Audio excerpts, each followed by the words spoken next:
యెషయా గ్రంథంలోని 53వ అధ్యాయం దేవుని దాసుని ఆత్మీయమైన బాధలను, తన ప్రజల కోసం భరించే శ్రమను వివరిస్తుంది. ఈ అధ్యాయంలో మానవుల పాపాల కోసం ప్రాయశ్చిత్తం చేయడం కోసం నిర్దోషిగా ఉండి ఎంతో కష్టాన్ని అనుభవించే దాసుని చిత్రణ ఉంది. మేము తెలియచేసిన సమాచారము ఎవడు నమ్మెను? యెహోవా బాహువు ఎవనికి బయలుపరచబడెను? లేత మొక్కవలెను, ఎండిన భూమిలో మెలిచిన మొక్కవలెను అతడు ఆయన ఎదుట పెరిగెను. అతనికి సురూపమైనను సొగసైనను లేదు. మనం అతని చూచి అపేక్షించినట్లుగా అతని యందు సురూపము లేదు.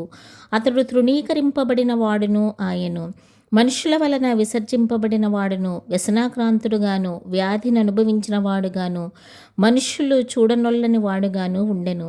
అతడు తృణీకరింపబడిన వాడు కనుక మనము అతన్ని ఎన్నిక చేయకపోతిమి. నిశ్చయముగా అతడు మన రోగములను భరించెను, మన వ్యసనములను సహించెను. అయినను మొత్తబడిన వానిగాను, దేవుని వలన బాధింపబడిన వానిగాను, శ్రమనొందిన వానిగాను మనం అతని ఎంచితిమి. మన అతిక్రమములను బట్టి అతడు గాయపరచబడెను, మన దోషములను బట్టి నలగగొట్టబడెను. మన సమానార్థానమైన శిక్ష అతని మీద పడెను, అతడు పొందిన దెబ్బల చేత మనకు స్వస్థత కలుగుచున్నది.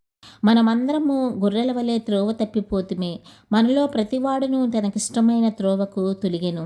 యెహోవా మన అందరి దోషమును అతని మీద మోపెను. అతడు దౌర్జన్యము నొందెను, బాధింపబడినను అతడు నోరు తెరవలేదు.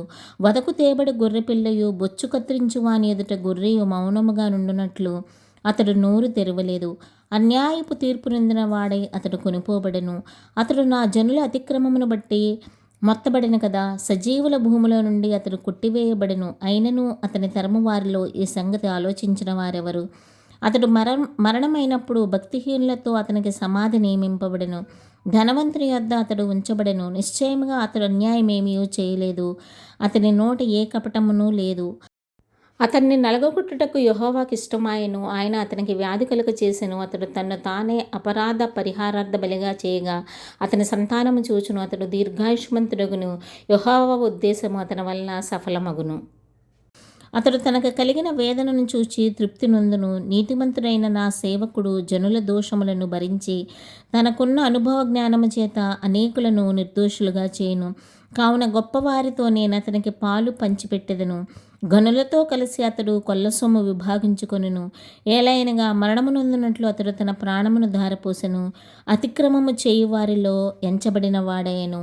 అనేకుల పాపమును భరించుచు తిరుగుబాటు చేసిన వారిని గూర్చి విజ్ఞాపన చేసెను.